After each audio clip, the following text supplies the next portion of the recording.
9 sati 17 minuta, prelazimo na našu centralnu temu. Poslednjeg dana januara ove godine naš jutrošnji gost je i formalno isključen iz Demokratske stranke, iako je u toj partiji bio i potpredsednik i zamenik predsednika. Formirao je pokret Zajedno za Srbiju, kako se zove i poslanička grupa, čiji je on predsednik. Iako su mnogi bili skeptični prema uspehu Dušana Petrovića nakon što je oteran iz Demokratske stranke, njegov poslanički klub nije više najmanji u parlamentu, postoje 3 manja, a on sada najavljuje formiranje stranke. Ovog jutra razgovaramo sa liderom pokreta Zajedno za Srbiju, Dušanom Petrovićem. Dobro jutro, dobrodošli. Dobro jutro, bolje vas našao na ovoj vrućini. Da. Pa evo, gospodin Petroviću, pre nekoliko dana Novosti su pisale da izvorni SPO koji predvodi bivši ministar Srđan Srećković bi mogao kolektivno da pristupi pokretu Zajedno za Srbiju. Je li to tačno? Razgovaramo i mislim da nismo daleko, tako da na kraju gospodin Srećković će doneti odluku i ja mislim da smo tu negde blizu i vidjet ćemo možda iduće nedelje ili za 10-ak dana ćemo imati negde finalnu verziju ovih naših razgovora. Da, evo rekao u najavi, a čitali smo i u novinama, pisalo je da prikupljate potpise za registraciju stranke. Kada ocenjujete da ćete skupiti 10.000 potpisa? Toliko je potrebno za... Nije tu uopšte stvar u 10. Mi sada mislim da imamo 12 ili 13 hiljada već registrovanih simpatizera i ljudi koji su spremni da nas podrže. Mi sada se bavimo nekim tehnikalijama koje su neophodne, nije jednostavna procedura za registraciju stranke. Negde oko 60 odbora smo napravili po gradovima i opštinama Srbije, u još 60 smo jako blizu. Dakle, mrežu na teritoriji cele Srbije manje više smo potpuno pripremili. U Vojvodini i ovde u Beogradu, u centralnoj Srbiji. Na početku su pokušavali da predstave da je to stranka koja će da funkcioniše samo u zapadnoj Srbiji, pa posle toga, ne znam, na teritoriji Srbije od Preševa do Bubanj Potoka. Evo, mi smo, bit ćemo nacionalna stranka, to sam rekao na početku i ide to dobro. Ali najvažnije je da mi imamo jasnu politiku, to je suština stvari. Sad, to hoću da vas pitam. Kako će biti ideološko opredeljenje vaše stranke? Mi smo stranka levog centra, kao što je to uostalom i Demokratska stranka i najveći broj ljudi koji sada čine taj operativni deo Zajedno za Srbiju su zajedno sa mnom 20 godina bili u Demokratskoj stranci. Samouprava, solidarnost, Evropa. To su 3 jasne odrednice naše politike.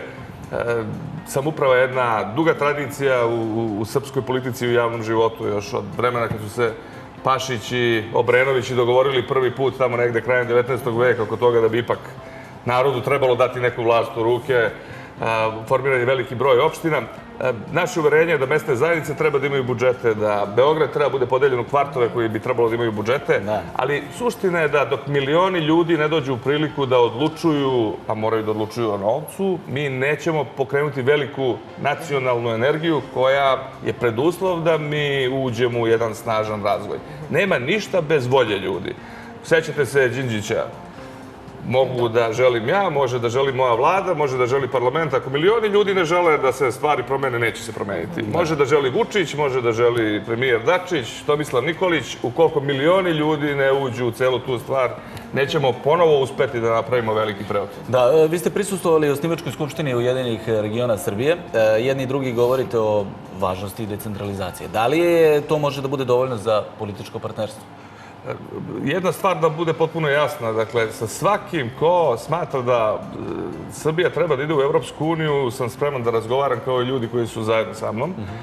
Spreman sam da razgovaram i sa Draganom Đilasom, i sa Mlađanom Dinkićem, i sa Aleksandrom Vučićem, sa svakim. Dakle, u Srbiji je postignuta jedna velika stvar, a to je da smo se dogovorili oko toga da bi zemlja trebalo da ide u Evropsku uniju. To svaka stranka sad se zalaže za to. Osim Koštunice u parlamentu i nekih vanparlamentarnih grupa, mi imamo jedan konsenzus oko te stvari. I zbog toga sam ja bio na toj osnivačkoj skupštini, posle toga nisu imali nikakve kontakte. Ali ono što mislim da je sad važnija stvar od ovoga jeste da, pa ako smo se dogovorili oko Evrope i ako smo se dogovorili oko toga kako treba se vodi kosovska politika, mislim, svi smo dali podršku u parlamentu celoj ovoj stvari, pa ja mislim da nema razloga da sad ne napravimo nekakav nacionalni dogovor oko toga kako bi trebalo izgleda penzijski sistem, kako bi trebalo da izgleda radno-pravno zakonodavstvo, kako bi trebalo da izgleda medijski prostor, bar onaj deo koji se tiče uređenja, koje donose zakoni, parlament, RRA, kogod. Dakle, mislim da postoji nekoliko ključnih stvari koje su pretpostavka za početak velikih reformi, za rešavanje pitanja administracije, prosvete, zdravstva, socijalne politike i da je ovo pravi trenutak da se pravi jedan veliki nacionalni dogovor oko svega toga. Posle toga možemo na izbore, u rekonstrukciju, šta god. Dobro, dotaći ćemo se i toga, ali na stvari manje važnosti. Ovih poslednjih dana u intervju Dnevnom listu Danas rekli ste da postoji mogućnost da više poslanika priđe vašem poslaničkom klubu i mogli smo da pročitamo, spekulisalo se da li u pitanju Nenad Konstantinović, Slobodan Homen, Dragan Šutanovac, Tamara Tripić i tako dalje. Međutim, oni su to demantovali. Sada, jeste mislili na njih ili ste mislili na druge poslanike? Pa nije lepo da ja sad ovdje pričam. Svako će reći kad dođe vreme za to. Kad je sve počelo sa Zajedno za Srbiju, prvo je bio jedan potpuno jasan medijski talas da nećemo napraviti poslanički klub. Napravili smo poslanički klub. Posle toga govorio sam sve vreme da postoji jedan broj ljudi koji razmišljaju o tome da nam se priključe. Opet imamo potpuno jasnu politiku i tu nemam ja nikakvu dilemu zašto ljudi to žele. Svako opet konkretno nalazi trenutak kada mu to najviše odgovara. Postoje ljudi koji danas razmišljaju o tome, vidjet ćemo kako će se stvari razvijati. Ja mislim da će biti više poslanika nego što ih je danas. Da, dobro. Nedavno ste fotografisani na kafi sa Vukom Jeremićem. O čemu ste razgovarali? Vi ste ranije izjavili da su vrata vašeg pokreta otvorena za Jeremića. Jeste dobili neki odgovor? I sad ću da izjavim opet. Razgovarali smo dugo. Razgovarali smo o svim bitnim stvarima u spoljnoj politici, pošto Vuku je to vokacija, on je predsjednik Generalne skupštine Ujedinjenih nacija. Razgovarali smo o tome šta čeka Srbiju u 2014. godini. Razgovarali smo o tome kakve će sve biti reperkusije aktuelne politike spoljne koju država ima. On je meni izneo svoja gledišta, šta misli da bi tu sve trebalo da se uradi i šta bi bilo važno. To će Vuk Jeremić reći kada bude bio ovdje vaš gost. Razgovarali smo naravno i o ovom o čemu nas troje ovdje pričamo sad, o programu poslaničkog kluba i ove naše političke organizacije. Nismo mi nikakve konkretne dogovore postigli, dogovorili smo se vidimo, mislim da bi Vuk trebalo u junu ili tokom avgusta ponovo da dođe u Srbiju. Nastavit ćemo, mislim da smo napravili napredak u odnosu na viđenje koje smo imali prošli put, ali eto, vreme će pokazati kako stvari idu. Dobro, niste nam otkrili baš mnogo što se tiče vašeg razgovora. Sve što je trebalo. Da, ali dobro. Prošlo više od godinu dana od kada je Tomislav Nikolić pobedio na predsjedničkim izborima i Demokratska stranka otišla u opoziciju. Kako danas vi vidite ovu stranku? Demokratska stranka je moja kuća. Ja sam tamo bio više od 20 godina. Ja sam pravio Demokratsku stranku. A bivša kuća? Pa dobro, izbacili su me iz kuće, šta sad nije to. Ali to ne može da potre istoriju u kojoj sam učestvovao i ja sam jako ponosan na sve to.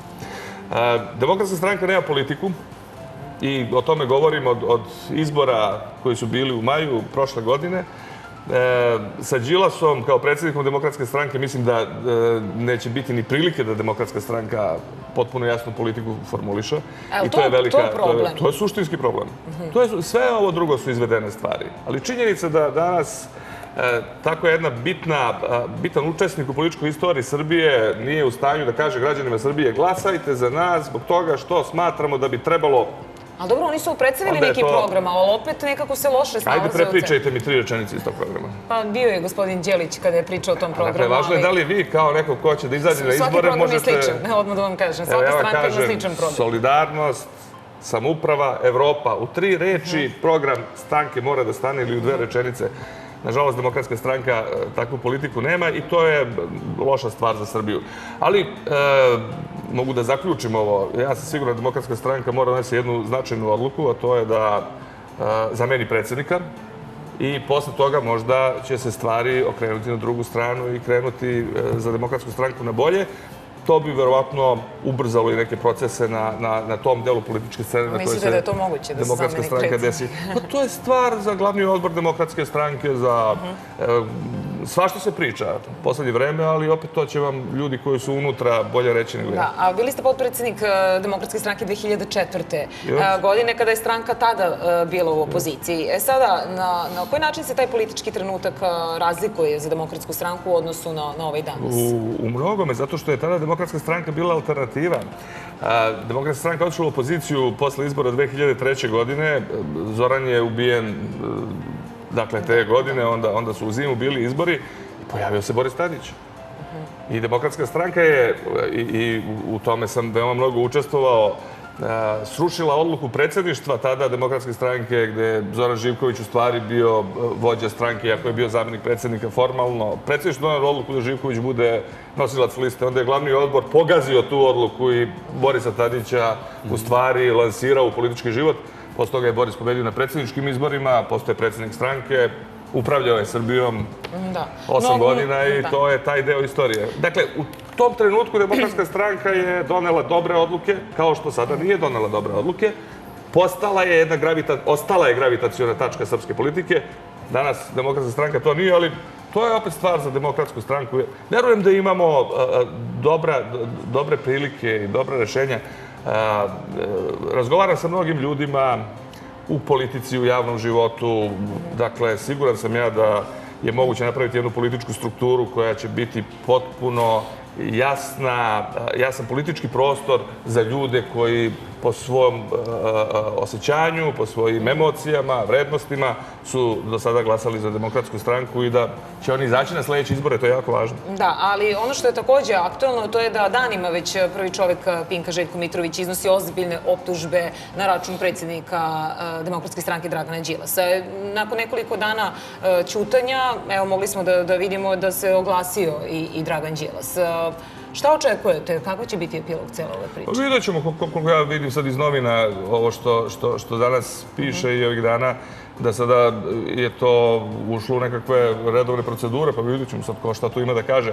Ali ne ulazim sad u detalje. Mislim da je važno da se i pitanje medijskog prostora na jedan korektan i normalan način uredi i da vidimo da li zaista postoje nekakve vrste monopola, duopola, oligopola, kako god. A je li vam poznato to nešto iz izjave Željka Mitrovića? Je li vam to, jeste znali vi za te neke stvari? Na nivou rekla-kazala, ni više ni manje od toga. A nije baš na nivou rekla-kazala? Ne, moja saznanja su na nivou rekla-kazala. Nikada zaista nisam bio u prilici da do kraja razjasnim šta se to dešava u toj jednoj jako važnoj oblasti. Kako se trguje sekundama televizijskim, oglasima u novinama. Uvek je neko jako ozbiljne primedbe iznosio ovih 10 godina i nikada te primedbe nisu se nekako, o njima se nije raspravilo na jedan dobar način. Pa ako sad ovo što između Đilasa i vlasnika vaše televizije je otvoreno kao tema, doprinese da jednom uvedemo red više ovde i da se uđe u jedno regularno stanje stvari, ja mislim da će to biti jako dobro za celu zemlju. Također, evo, čekamo taj 28. jun, gde će se vidjeti da li ćemo dobiti datum ili ne.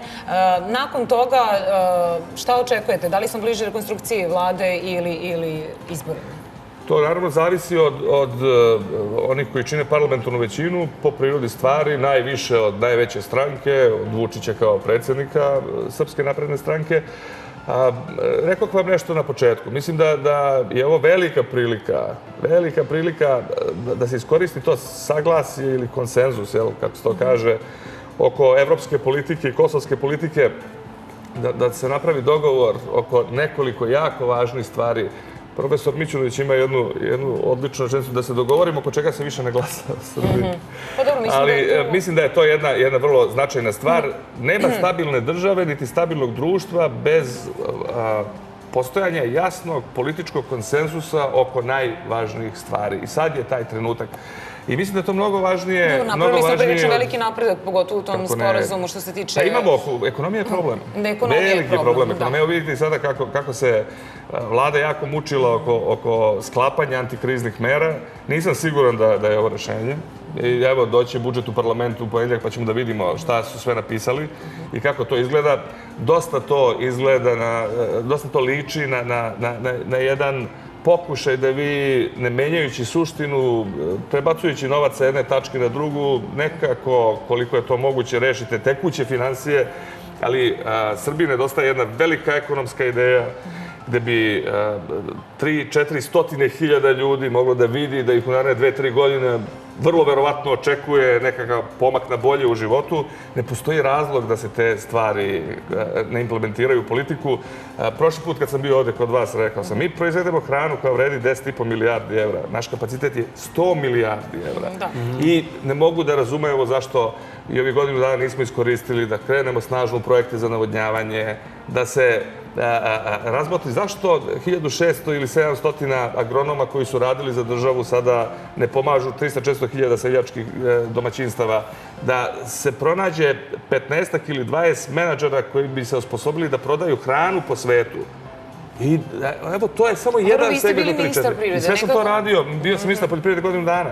I za godinu dana sam postavio taj sistem. Dakle, materijalna infrastruktura, to je navodnjavanje, intelektualna infrastruktura, ljudi moraju da imaju pomoć od agronoma i ovo je, kako bi to moglo se kaže, ekonomska infrastruktura. Nama treba 10-ak logističkih centara, dakle, tačaka gde se sabira voće, povrće, gde se organizuje trgovina žitaricama. Treba nam 2 ili 300 miliona evra za robne rezerve, dakle, ne ulazeći sada u to kako one funkcionišu i šta, ali da bi smo sprečili svaku špekulaciju u trgovini hranom i mi možemo... A u kakvom delu je sada rad ministra Kneževića? Nije Kneževiću zgodno, on je ušao u nekoliko stvari, naročito sa mlekom je bio veliki problem i kada vas određene medijske teme, kad vam pojedu energiju i vreme, onda nije baš ni jednostavno da se posvetite. Postoje jedan jako teško ministarstvo, jer je to život sam po sebi i morate da ga zgrabite i da se borite sa njim. Ono što je moja zamerka Kneževiću, i to ja mu kažem svaki put kad ga vidim u Skupštini ili bilo gde, što je otpustio 1600-1700 agronoma, to je veliki problem i to je loše. Dobro je što je donet zakon. Mislim da i zakon treba da se menja. Mislim da moramo da svaki dinar koji se uloži u poljoprivredu mora da se pokaže da je doveo do povećanja proizvodnje i imamo mi prosto tu da popravljamo stvari. I evo još jedno pitanje za kraj. Mediji su također spekulisali da vaša poslanička grupa će podržati vladajuću koaliciju i da postoji mogućnost da vi preuzmete neko od ministarskih mesta. Nisam razgovarao sa bilo kime o tome, tako da mi smo opozicija i veoma se trudimo da budemo na korist ljudima koji su glasali za nas. Evo i sad nam je usvojeno 4 ili 5 amandmana na ove zakone o prosveti, 6 ili 7 amandmana na zdravstvene zakone. Vrlo držimo do toga da popravimo stvari kada dođu u parlament. Vrlo jasno kritikujemo sve ono što smatramo da bi trebalo da bude bolje, ali smo svi ušli, još jednom da kažem na samom kraju, u taj jedan evropski tok i to je velika politika svih ljudi koji su 90. godina su bili u opoziciji i borili se za Evropu. Evo, danas kad pročitam šta je premijer napisao u Danasu i šta je potpisao, pa siguran sam da ima svrhe što sam se bavio politikom. Dakle, dobro. Hvala puno na gostovanju. Hvala na gostovanju. Evo šta ćete gledati nakon vesti.